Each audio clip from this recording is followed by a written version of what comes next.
நல்லா தான் வச்சிருக்காரு. இந்த பாருமா, நேத்து என் ஃப்ரெண்ட் பார்த்தேன். உன் தோற்றம் மாறணும், உன்கிட்ட இருக்கிற பொருள் மாறணும். இதெல்லாம் மாறிச்சுனா உன்னை மத்தவங்க பாக்குற பார்வை மாறும். இல்லன்னா நீயே உன்னை குறிச்சு பாக்குற பார்வை மாறாதுடா. ஏங்க எதுக்குங்க நம்மள மத்தவங்களோட கம்பேர் பண்ணி பார்க்கணும்? நாம நம்மளாவே இருக்க வேண்டியதானே? அவன் இப்ப எப்படி இருக்கான் தெரியுமா? ஆளே மாறி போயிட்டான். ஏங்க தோற்றம் இல்ல, உள்ளம் தான் முக்கியம். அதுதான் அழகா இருக்கணும். அது நமக்கு நல்லதுல இருக்கு. இன்னைக்கு கார் இருந்தா தான் மத்தவங்க நம்மள மதிப்பாங்கன்னு நினைச்சா அது தப்புங்க. தேவைக்கு வாங்கலாம், ஆனா ஆடம்பரத்துக்காக வாங்கி மாசம் மாசம் இஎம்ஐ கட்டது தப்புங்க.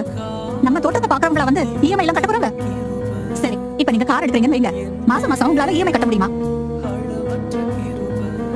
முடியாதுல்ல. அப்புறம் எதுக்குங்க இந்த வெட்டி பந்தா? இன்னைக்கு நிறைய பேரு மத்தவங்க என்ன நினைப்பாங்கன்னு நினைச்சே கடனை வாங்கியாவது பொருளை வாங்கி போடுறாங்க. அதை கட்ட முடியுமா கட்ட முடியாதான்னு யோசிக்கிறது கூட இல்ல. அப்புறம் கடன்காரங்களுக்கு முன்னாடி அவமானத்தோட நிக்கிறாங்க. பார்வைக்கு ஆடம்பரமா இருக்கணும்னு நினைச்சா அது முடிவுல ஆபத்தா தாங்க முடியும். நீங்களும் ஆபத்துல இருக்க விரும்புறீங்களா என்ன? திராணி இருந்தா வாங்கலாம்,